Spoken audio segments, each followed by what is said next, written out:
My name is Laverne Holt, and if you stay with me through this story, you'll see how patience and dignity can cut deeper than any sword. But before I tell you how I turned the tables, I need to take you back to the day my own daughter allowed me to be humiliated in front of strangers who thought they were above me. It was her wedding day, and it was the moment I learned just how dangerous silence could become. The ballroom gleamed with chandeliers, the kind of place where people don't just marry, they parade wealth. My daughter, Tiana, stood radiant in her gown, but her glow wasn't just from love. It came from the pride of having finally secured her place inside the powerful Porter family.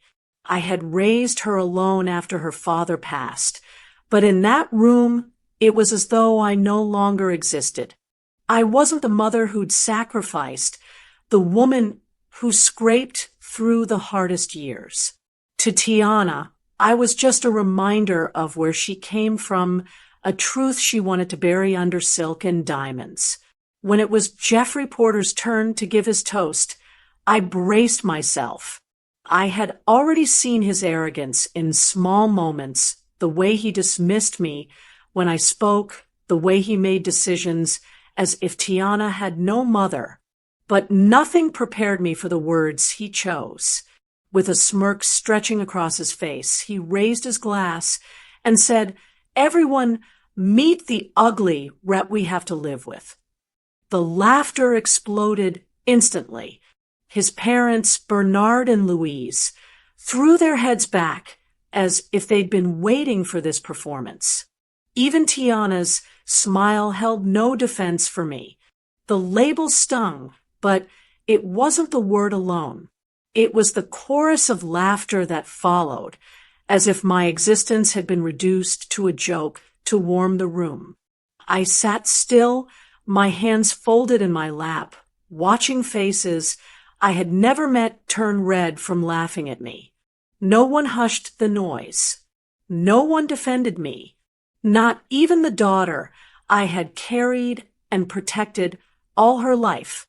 For a brief moment, I felt stripped of every ounce of dignity.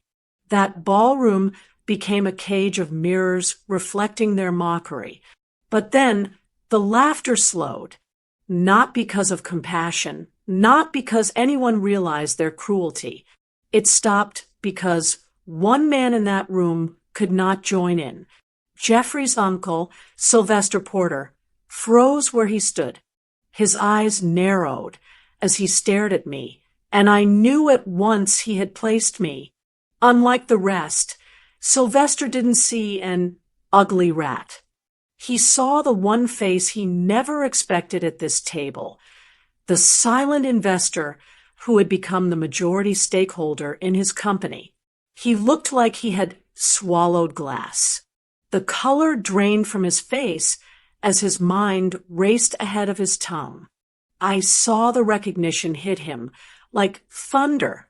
The realization that the woman his family had just mocked was not powerless at all. I was his new boss. I was the hand that could lift his future or crush it without raising my voice. Let me pause and ask you one thing. Where are you watching from today? I want to know, because this story will travel far beyond that ballroom. It isn't just mine. It belongs to every person who has been mocked, belittled, or dismissed, only to rise stronger than those who laughed. I remained seated through the rest of the wedding like a statue carved from stone. My face revealed nothing, but inside, the words still echoed. Ugly rat. Every clap of champagne glass. Every burst of laughter. Replayed it as if it were set to music. Yet I had learned long ago that rage shown too quickly becomes weakness.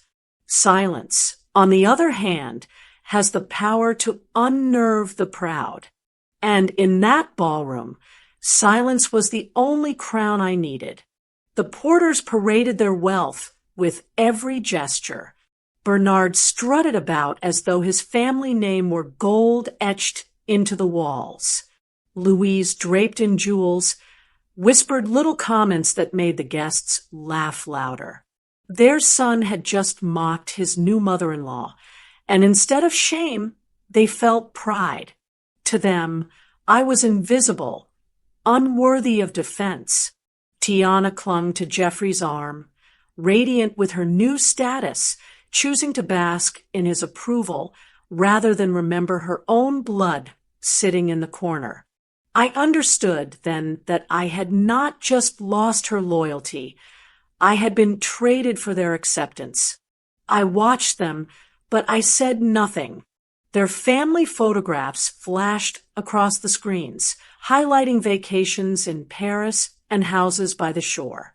Their speeches dripped with pride, boasting about business deals and community stature. And in the middle of all that glitter, I was the shadow they mocked to make their own light shine brighter. They didn't realize that wealth without foundation is sand, impressive until the tide shifts. Sylvester was the only one who broke the rhythm. His laughter had stopped hours before the others. His eyes kept darting to me, as if seeing a ghost he couldn't unsee. He dabbed his forehead, tugged at his tie, and forced smiles whenever someone nudged him. To the rest, he seemed distracted, but I knew the truth. He wasn't distracted. He was terrified. He alone understood the imbalance of power that hung unspoken in that room. On the ride home, I stared out the window at the city lights, thinking about how quickly dignity can be stripped in the eyes of the arrogant. But dignity, when protected in silence, can also become the weapon that slices deepest. That night, they thought they had silenced me. What they didn't know was that my silence was never surrender. It was calculation. To understand why Sylvester Porter froze at the sight of me, you'd need to know the road I had already walked long before that wedding night. My story didn't begin in ballrooms filled with chandeliers. It began in a modest house, quiet after my husband's death, where bills stacked higher than groceries and whispers in the neighborhood said I wouldn't make it. I was widowed young, left with little more than grit and the responsibility of raising my daughter alone. People assumed I would collapse under the weight, that I would fade into dependence or desperation. But those whispers only hardened me. I learned quickly that silence and observation were weapons. While others spent, I saved. When they flaunted what they had, I studied how they earned it. I worked small jobs that barely paid the rent, but with each paycheck, I tucked something aside. I read about markets when no one was watching. I listened more than I spoke. Slowly, I began to move. The first investment was small, a property others dismissed as worthless. I saw potential in its location, so I scraped together what I could and bought it under a simple business name. Years later, that property alone returned more than I had ever earned at work. It was the seed that taught me patience was more profitable than pride. From there, I built steadily, a laundromat, a small trucking company, and later, rental homes. Each one was hidden under different holding companies, none of them tied directly to the name Laverne Holt. To the world, I remained modest. To myself, I was building an empire no one could trace. I understood people too well to make the mistake of showing my hand. I knew how relatives could circle like vultures the moment they sensed wealth. I knew how greed could twist even blood ties. So I chose invisibility. To neighbors, I was just a quiet woman getting by. Even to Tiana, my only daughter, I revealed little. She saw the life we lived, modest clothes, careful spending, and believed that was all there was. She thought her future depended on marrying into money because she never realized her mother had been planting seeds of security for decades. When Jeffrey Porter's company began struggling, I saw the opening. His arrogance blinded him to the cracks forming beneath his business. Debt was piling. Deals were slipping through his fingers, but his family's pride wouldn't let them admit weakness. That was when I stepped in quietly through a holding company name he would never connect to me. I bought up the controlling shares while he slept easy, certain that his empire belonged to him. By the time he realized the lifeline had saved his company, it was too late. Ownership had already shifted. He was working for someone else, for me, though he never knew it. That's why Sylvester's eyes betrayed him at the wedding. He had signed papers, attended meetings, shaken hands with the anonymous investor whose name never matched a face. And in that ballroom, he finally saw me, the woman his nephew had just called an ugly rat. He was the only one who understood the irony. They thought they were mocking a powerless widow, but they were laughing at the very hand that held their future in place. Of all the voices that laughed that night, the one that pierced deepest belonged to my own daughter. I could have endured the sneers of strangers, the careless arrogance of the Porter family, even Jeffrey's cruel words. But when Tiana stood there, silent, letting the laughter roll over me without so much as a glance of protest, I felt something inside me crack. It wasn't anger at first. It was sorrow. A sorrow so heavy it pressed against my chest like a stone I couldn't lift. Tiana hadn't always been this way. I remembered her as a little girl clutching my hand after her father's funeral, asking me if we would be okay. Back then, she leaned on me for everything. We were a team, mother and daughter, against the world. I worked nights, missed meals, sacrificed without complaint because I believed she was worth every hardship.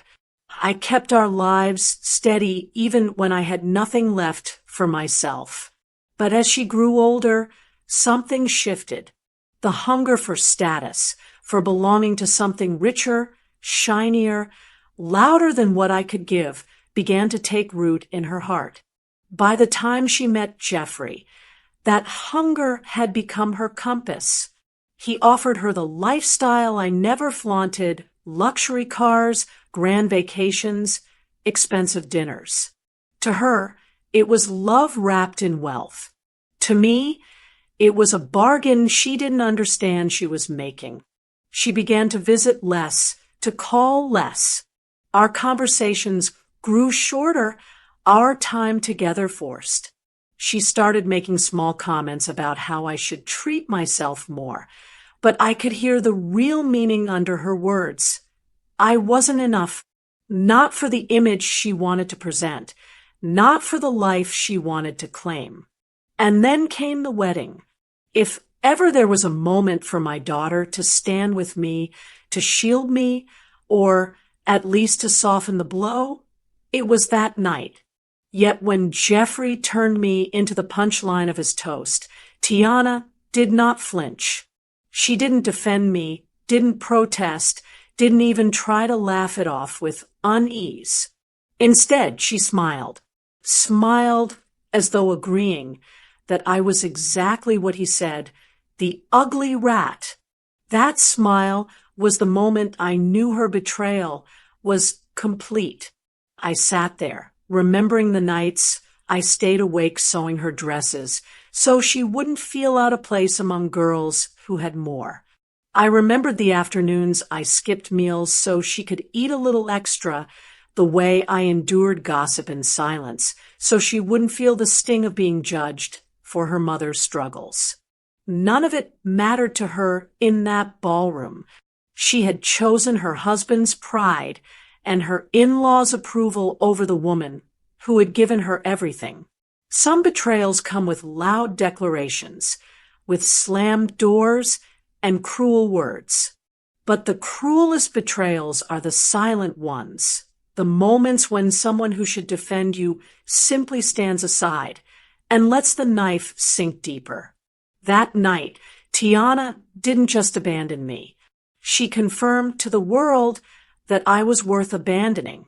It was then that I realized this story wasn't just about Jeffrey and his family.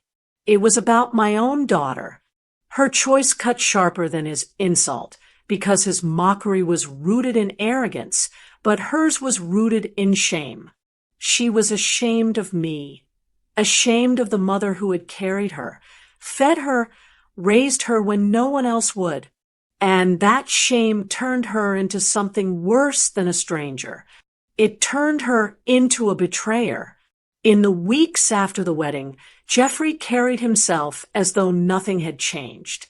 He strutted through life the way a man does when he believes he owns the ground he walks on. He took over family conversations with ease, boasting about new projects, upcoming deals, and the future of his company as if it were a dynasty carved in stone. To the outside world, he was the golden son who had married well, and now carried his family name with pride.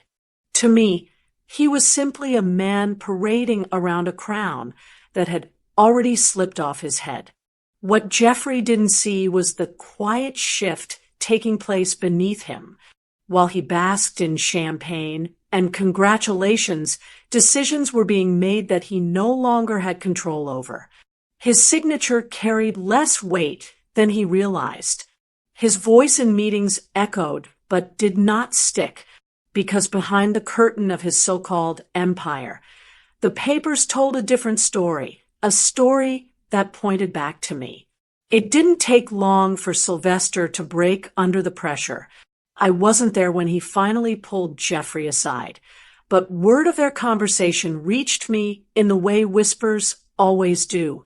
They were at a family dinner, voices hushed at first, then raised just enough for the tension to cut through the room. Sylvester tried to warn him, told him that the business he bragged about was not truly his anymore, that the anonymous investor he had so carelessly overlooked now controlled the strings he thought he was pulling, that if he didn't learn humility quickly, the fall would come faster than he imagined. Jeffrey, of course, brushed it off. Pride is the loudest liar a man can listen to. He waved his uncle's warning away with the arrogance of someone who believes bloodlines and last names are stronger than contracts and signatures. To him, the company was his birthright, and no unseen hand could ever take it from him. He had no idea the unseen hand was already sitting quietly at his table. It started with one deal, a contract Jeffrey had boasted about to anyone who would listen. A partnership meant to expand his company's reach into new markets. He promised his family that this was the move that would secure their wealth for decades. What he didn't realize was that every signature required final approval, and that authority didn't rest with him. It rested with me. All it took was a single pause, a delay hidden behind paperwork and legal language. The deal stalled, and Jeffrey couldn't explain why. At the next board meeting, he looked red-faced, fumbling for answers. His charm, usually enough to smooth over uncertainty, fell flat against questions he couldn't answer. He promised his partners it was just a temporary hiccup, a small setback. They believed him for the moment, but I knew the doubt had already started to grow. Doubt is a seed that blooms fast when watered with arrogance. Then came the payments. Invoices that should have cleared were suddenly stuck in limbo. Vendors called, confused about delays they'd never experienced before. Jeffrey blamed the bank, then his assistants, then the changing economy. He had no idea the delays were deliberate, my hand pressing pause at the right moment, forcing cracks to widen where he thought the foundation was strong. Bernard and Louise Porter, proud as ever, brushed it all off as bad luck. They told anyone who asked that the family had been through worse and that nothing could shake the Porters. They believed their name was shield enough against ruin. To them, the hiccups were mere coincidences. But coincidences do not repeat themselves. Behind the curtain, I was meticulous. I didn't strike all at once. I slowed the gears just enough for the machine to stutter. A missed payment here, a denied extension there, contracts slipping through cracks that Jeffrey didn't even know existed. To the world, his empire still looked polished. To him, it looked like an unlucky streak. But to me, it was the beginning of control shifting entirely into my hands. Sylvester knew better. His silence at family dinners grew heavier, his eyes carrying the weight of what the others refused to see. He watched Jeffrey's confidence chip away in small pieces, and he watched me remain still, never once revealing the truth. The family may have believed I was irrelevant, but Sylvester had glimpsed the truth too clearly at that wedding. He knew these setbacks weren't luck. They were lessons, each one orchestrated by the woman his nephew had mocked. And as Jeffrey stumbled, I felt no rush. Patience had built my fortune, and patience would dismantle his.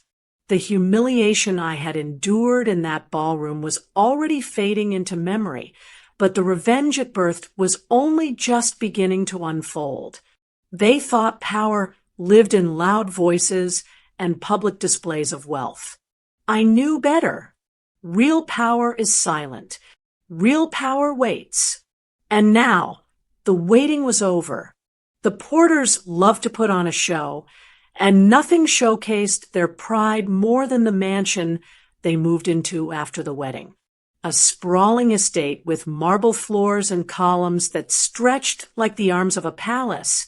It was their new throne. To them, it wasn't just a house. It was proof of status, proof of power, proof that they were untouchable. They wasted no time in parading it before friends, associates, and even extended family, as if bricks and glass could guarantee respect. I was invited, of course, though not out of affection. My presence was required only to fill a seat, another silent witness to their display. When I stepped into the house that evening for their family event, I listened to the way Louise's voice rose with delight as she pointed out imported chandeliers, hand-carved banisters, and Italian tiles. Bernard spoke louder than everyone else, explaining how much the property had appreciated in value even in the short months since they had moved in. Jeffrey walked with his chest puffed, slapping shoulders, telling anyone who asked that this was only the beginning of what the Porters would build. Tiana, my daughter, clung to Jeffrey's side like a jewel he was showing off, her smile rehearsed, her laugh too sharp. She had slipped perfectly into their script, playing the role of a Porter wife, far removed from the modest home she once shared with me. She didn't look my way much, and when she did, it was fleeting, almost as if she didn't want her guests to remember that the woman in the corner was her mother. But while they admired ceilings and boasted about equity, my attention was fixed elsewhere. You see, long before this gathering, I had already set my own plans in motion. Through a series of quiet transactions, buried in paperwork no one cared to read, I had negotiated the purchase of that very property. Not the furniture or the decorations, the land, the walls, the deed itself. By the time Bernard poured his guests another round of expensive wine, the papers were already signed. The mansion they flaunted so proudly no longer belonged to them. It belonged to me. No one in that room knew. Not Jeffrey, not Bernard, not Louise, not even Tiana. They celebrated in ignorance, believing their wealth had given them security, when in truth, They were guests in a house that no longer carried their name. It was a silence sweeter than any toast, watching them boast about what they thought was theirs while I stood quietly, knowing every square foot of marble they admired now answered to me. Sylvester's eyes found me again that night. He didn't laugh, didn't boast, didn't join in the celebration as freely as the others. He was too careful, too measured. I could tell he was piecing together the truth, though he couldn't bring himself to say it aloud. He sipped his drink slower, his hands tighter around the glass, as if holding on to the last shred of security he knew was slipping away. For the Porters, that evening was a triumph. For me, it was another lesson in patience fulfilled. They had mocked me as if I were beneath them, but wealth built on arrogance is fragile. And with one deed, one signature, I had turned their crown jewel into a shadow of its former glory. They didn't know it yet, but the ground they celebrated on was already shifting under their feet. I left the mansion that night without a word, letting them drown in their own pride. But inside, I carried a quiet satisfaction. They thought the house defined them. Soon, they would learn the truth. It would be the house that exposed them. Jeffrey had always been loudest when the audience was largest. So it came as no surprise when he announced his plan to host a charity gala, an event he promised would set a new standard for generosity in the city. He boasted that it would outshine every fundraiser that had come before it. Lavish invitations went out, secured with gold trim and embossed seals. He rented out a grand hall, ordered catering that cost more than most people's yearly wages, and promised his guests an evening they would never forget. To him, it wasn't just about charity, it was about prestige. He wanted the Porters to be seen as untouchable, wealthy enough to give away fortunes while others struggled. But arrogance blinds men to timing, and Jeffrey didn't realize that his so-called empire was already buckling under the strain I had quietly placed on it. The deals I delayed, the payments I stalled, the contracts I redirected, all of it was beginning to bleed through the surface, and the gala, meant to be his triumph, became the stage where the first cracks were revealed in front of everyone. The night of the event, guests arrived dressed in their finest. The room buzzed with expectation. Bernard and Louise Porter greeted old friends with confidence, their pride swelling at the thought of being seen as benefactors of the community. Tiana floated beside Jeffrey like a queen, smiling for every camera. They believed this night would cement their reputation as one of the city's great families. But pride can collapse in an instant. When the time came for Jeffrey to announce the first major donation, he held the microphone high, smiling for the cameras as he declared an enormous figure that left the audience gasping. Applause filled the room, admiration flashing across faces. But then came the pause, the moment when the pledge had to be secured, when checks had to be cleared and credit confirmed. And that was when the applause began to die. The bank calls came quickly. The first check bounced, then another. Credit lines that Jeffrey assumed would open for him, without question, were denied. His assistants scrambled, whispering into phones, darting in and out of the hall. Guests exchanged looks, their admiration shifting into confusion, then suspicion. Whispers spread faster than fire. The Porters were overstretched. Their wealth wasn't as solid as it appeared. I watched it unfold quietly from the back of the room. The laughter that once cut into me now turned on them, though it was quieter, sharper, spoken in murmurs among the guests who suddenly wondered if the grand Porter family was built on sand. Jeffrey's face, once glowing with arrogance, reddened as he struggled to recover. He insisted it was a banking error, promised it would be resolved within hours. But reputations are fragile things. One moment of public doubt can erase years of carefully crafted appearances. Bernard and Louise tried to smile through it, but the strain showed in their eyes. Tiana's laughter faltered, her hand gripping Jeffrey's arm tighter than before, as if holding onto him could stop the ground from giving way. But nothing could undo what the room had already witnessed.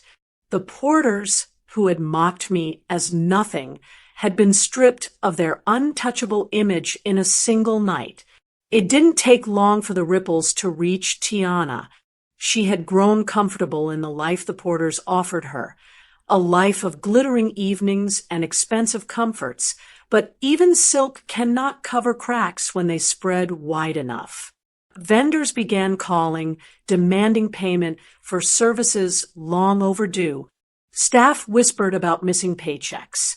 Jeffrey's temper, once hidden behind charm, started erupting without warning, and the house that had once felt like a palace to her began to feel like a storm with no safe corners. I could see it in her face the next time she came to visit me. There was worry in her eyes, lines forming where laughter had once lived. She sat down across from me, her composure slipping just enough for me to recognize my daughter again, the one who had leaned on me once before wealth became her compass. She didn't waste much time before asking the questions. Why were payments delayed? Why were contracts slipping away? Why did her husband seem less in control with each passing week? I listened quietly, folding my hands, letting her pour out her unease. When she finished, I chose my words carefully. Tiana, I said, life has a way of testing what we think is secure. Sometimes what looks strong on the outside is already fragile within. I didn't admit anything, not directly. I didn't tell her about the strings I was pulling or the ground I was shifting beneath her husband's feet. That was not the lesson she needed. What she needed was to be reminded of something she had forgotten long before the wedding. Loyalty, I continued, is the measure of a person's worth. When you stand with those who mock, you mock yourself. When you betray those who raised you, you lose more than dignity. You lose the anchor that steadies you when the storms come. Her eyes flickered, perhaps with guilt, perhaps with anger. She tried to defend herself, speaking of love, of marriage, of standing by her husband. But I reminded her gently, a husband may change, wealth may vanish, but blood is permanent, and the price of betraying blood is heavier than you realize. She shifted in her seat, restless, caught between the pride of being Jeffrey's wife and the unease of being my daughter. I did not press further. The silence between us was enough. She knew I was speaking of the wedding without naming it, of that moment when she smiled instead of standing by me. And in that silence, I watched her wrestle with the truth she wanted to avoid, that her choice had consequences, and those consequences were now circling her life like vultures. When she left my home that day, she was no longer the radiant bride I had seen at the wedding. She carried herself with hesitation, her confidence dimmed. I knew she would return with more questions, more worries, as the cracks widened around her. But I would not hand her answers. Not yet. The lesson had to unfold piece by piece, the same way betrayal unfolds, slowly cutting deeper each time. For the first time since she chose Jeffrey over me, I saw doubt in her eyes. And doubt is where awakening begins. She had mocked me once by standing silent. Now she was beginning to see that silence had a power she had underestimated. Mine. It was only a matter of time before Sylvester's silence broke. The breaking point came one evening at a Porter family dinner. They had gathered in their mansion, seated around a table meant to symbolize strength, yet every seat carried tension. Jeffrey was red-faced, slamming his fork against the plate as he ranted about stalled deals, delayed payments, and vendors threatening lawsuits. He swore it was sabotage, bad banks, disloyal staff. Anyone but himself. Bernard tried to calm him with talk of resilience, while Louise scolded him to keep his voice down, reminding him that appearances mattered more than problems. But appearances cannot shield a man drowning in denial. Jeffrey turned his anger towards Sylvester, accusing him of failing to secure contracts, of being too old to keep up with business. The room grew quiet as his insults spilled, arrogance dripping from every word. And that was when Sylvester snapped. His glass hit the table with a sharp crack, and his voice cut through the air sharper than Jeffrey's temper ever could. "You don't get it, do you?" Sylvester said, his hands trembling, his eyes locked on his nephew. "This company you brag about, it isn't yours. It hasn't been yours for a long time." The room froze. Bernard demanded to know what he meant. Louise's hand hovered in midair as if reaching for silence. Jeffrey laughed bitterly, dismissing it as drunken rambling. But Sylvester pressed on, his words spilling now like a confession that had waited too long. He explained how, in the company's weakest hour, an investor had stepped in. Not a faceless corporation, not some distant shareholder, but one woman who now held the majority stake. One woman who decided which contracts moved forward, which accounts stayed open, and which doors slammed shut. And then he said my name. "Laverne Holt," he whispered, almost as if afraid of the sound. "She's not just your mother-in-law. She's your boss." Chaos erupted. Jeffrey stood so fast his chair toppled over, shouting that it was impossible, that Sylvester was lying to humiliate him. Bernard demanded proof, his voice cracking under pressure. Louise shook her head, as though denial could undo signed contracts and sealed deeds. But their panic betrayed them. They knew Sylvester had no reason to invent such a claim. His fear had been real for months, and now it poured out in front of them all. Jeffrey's arrogance faltered in that moment. His face, once painted with pride, twisted into disbelief. He had built his identity on the illusion of control, and now that illusion shattered with a single confession. He realized his empire had never truly been his. It was borrowed, sustained by the very woman he had mocked before the world. His silence at the table was louder than any insult he had ever thrown at me. I wasn't there to witness the eruption firsthand, but the details reached me quickly, carried by whispers and uneasy faces. The Porters had laughed at me once. Now, they were choking on my name. It was Tiana who came to me next, not Jeffrey, not Bernard, not Louise. The men were too proud, the matriarch too bitter.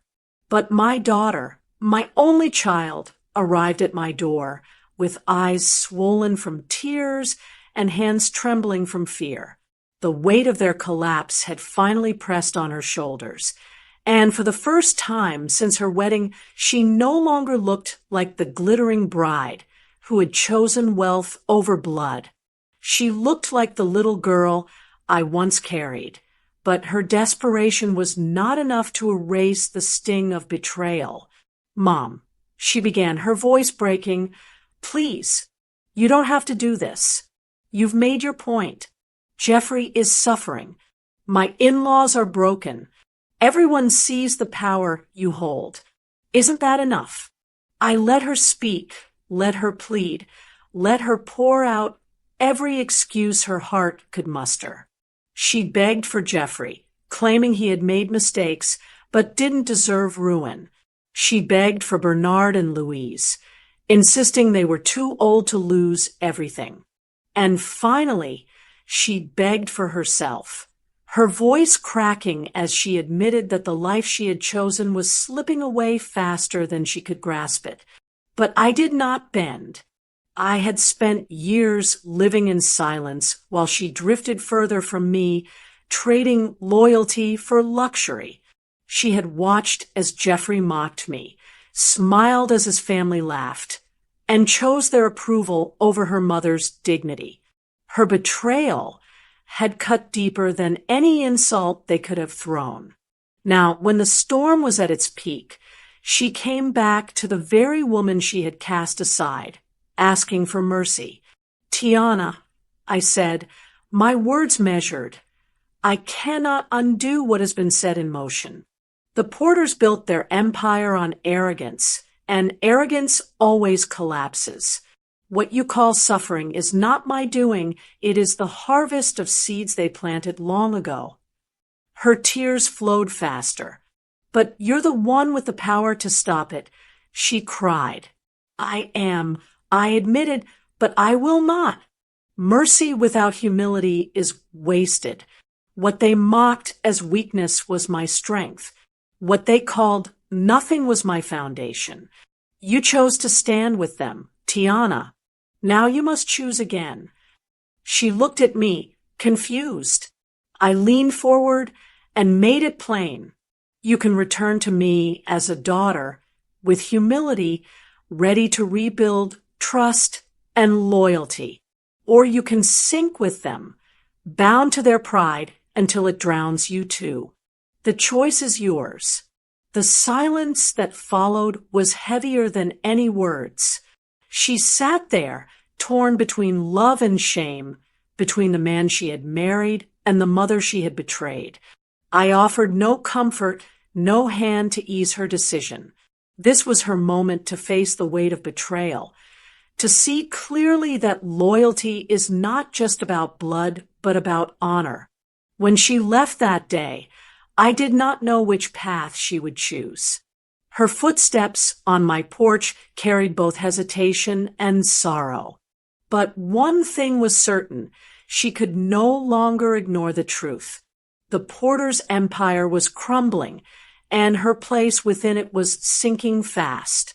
For me, it was not vengeance against my daughter that mattered. It was the lesson. Dignity, once discarded, cannot be taken back without cost. If she wanted to return to me, it would not be as the proud bride of Jeffrey Porter.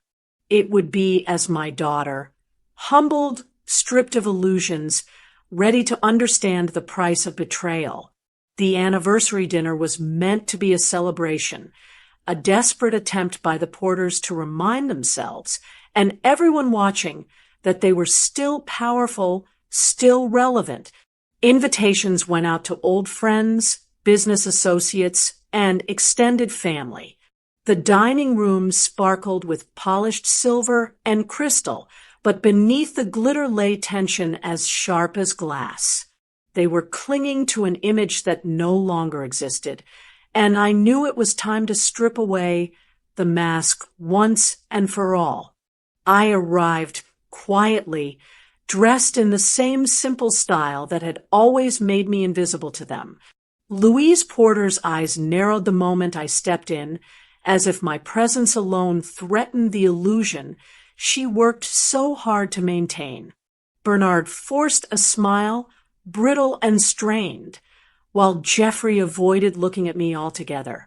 Only Sylvester shifted uncomfortably, his gaze darting between me and the floor, knowing what was about to come. The evening began with speeches, Bernard praising the Porter legacy, Louise boasting of family resilience, Jeffrey speaking as though nothing had changed. Their words rang hollow, but the guests applauded politely, unwilling to question the facade.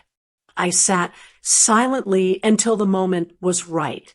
And when the last toast ended, I rose from my seat. "My turn," I said simply, and the room quieted. I looked at each of them in turn, Bernard with his false pride, Louise with her forced grace, Geoffrey with his arrogance cracking at the edges. Then I let the truth out. This company you boast about, the wealth you claim, the very roof under which you sit tonight, they are not yours. They are mine. Every deal, every decision, every key to your future rests in my hands. Gasps rippled through the room. Bernard barked in protest. Louise shook her head in denial. Geoffrey muttered angrily about lies. But the weight of my words silenced them quickly, because those gathered had already seen the cracks, the failed gala, the repossessions, the whispers of unpaid debts. Now, the pieces fell into place. I leaned forward, my voice steady. "You remember the wedding, don't you? When Geoffrey introduced me to you all as the ugly wreck you had to live with. You laughed. Every one of you laughed. But let me remind you now, the ugly wreck you mocked owns everything you brag about. Your company, your home, your future. Every last piece of it rests with me." The silence that followed was thunderous. No one laughed this time. Guests shifted uncomfortably, some whispering, others watching in wide-eyed disbelief. Geoffrey's face burned crimson, his bravado collapsing under the weight of exposure. Bernard sat rigid, his hands gripping the table as though holding onto the last scrap of authority he no longer possessed. Louise's mouth quivered, her carefully constructed poise unraveling before her guests. And then I did what they had never expected. I sat back down, calm, collected, as though I had merely stated a fact, because that was all it was. The truth. The kind of truth no denial, no insult, no arrogance could erase.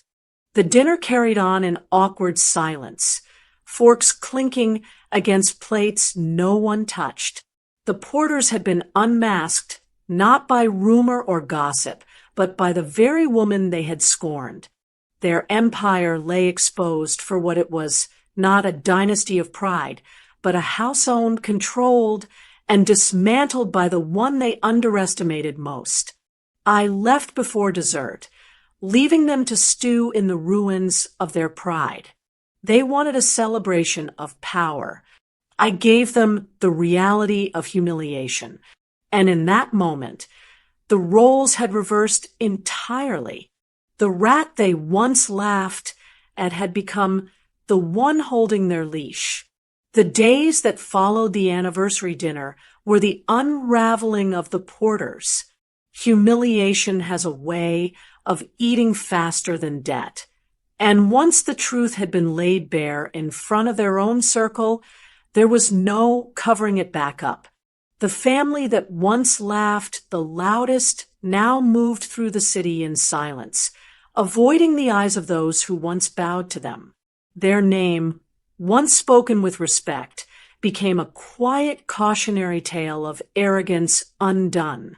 Geoffrey spiraled first. Stripped of his illusion of control, he grew reckless. I heard of shouting matches behind closed doors, of calls to lawyers that went unanswered, of desperate pleas to banks that no longer trusted his word. He drank more, slept less, and carried himself like a man cornered by shadows. His arrogance had always been his shield, but now that shield lay shattered at his feet. What remained was rage, wild, aimless rage that could no longer protect him from the truth. Bernard and Louise fared no better. Their status had been their lifeline, the foundation of every social circle they cherished. But status evaporates quickly when wealth is revealed as borrowed pride. Invitations dried up. Friends turned away. The people who once filled their home with flattery now avoided their calls. Bernard, who once spoke as though every word carried authority, sat in silence at gatherings he could no longer command. Louise, who had perfected the art of laughter at others' expense, now walked with her head lowered, her smile gone. Their humiliation was not loud, but it was permanent. Sylvester bowed his head in shame. He had known the truth before the others, and yet he had let the cruelty of that wedding go unchecked. His silence had cost him his peace, and though he had confessed at last, it was too late to save the family's reputation. He carried guilt like a cloak, avoiding me when we crossed paths, unable to meet the eyes of the woman who had shown more strength in silence than he ever had in words. And then there was Tiana, my daughter. She sat in the wreckage of her choices, forced to confront what she had lost. She had betrayed me for a life she thought would raise her above her beginnings, only to watch that life collapse beneath her. The house she flaunted was gone. The wealth she leaned on vanished. The husband she chose unraveling before her eyes. And yet the most painful truth for her was this: she had no place to run. She had traded her loyalty for their approval, and when their approval crumbled, she was left with nothing. I did not gloat. I did not remind them of their laughter or replay their insults. I did not need to. Their collapse was louder than any words I could have spoken. They had mocked me as powerless, but power had shifted, and now they lived under the weight of their own arrogance. Every choice they had made, every insult they had hurled, every betrayal they had embraced, had led them here. I think back to the night of Tiana's wedding, when Jeffrey raised his glass and turned me into the punchline of a cruel joke. They all laughed as though my presence was an embarrassment, as though my existence was small enough to be mocked. In that moment, I felt the sting of humiliation sharper than any I had endured before. But I also knew something none of them could have imagined. The power to decide their future rested in my hands. It wasn't about money alone. Wealth without wisdom is fleeting. What gave me strength was the knowledge that they underestimated me. They believed silence meant defeat. They believed modesty meant powerlessness. And they were wrong. That mistake, their laughter, their arrogance, their mockery, became the very tool I used to unravel them. I did not need to scream for justice. The law did that for me. I did not need to chase validation. Their downfall gave me that in silence. And I did not need to beg for respect. Respect was carved into every contract I controlled, every deed I signed, every collapse they suffered while I remained standing. My daughter's betrayal was the deepest wound, but even that became part of the lesson. Loyalty cannot be bought with wealth or status. It is tested in the moments when the world turns cruel. She failed that test once, but life has a way of humbling us all. Whether she returns to me or not, she now knows that dignity is a foundation no betrayal can wash away. And so I leave you with this. Do not waste your energy proving yourself to those who laugh at you. Let them laugh. Let them mock. Let them underestimate. Because when the time comes, their own arrogance will hand you the blade. All you must do is be patient enough to wield it. Everyone, meet the ugly rat we have to live with. My daughter's new husband introduced me to his rich family. They all laughed until his uncle saw my face. Wait, aren't you my new boss?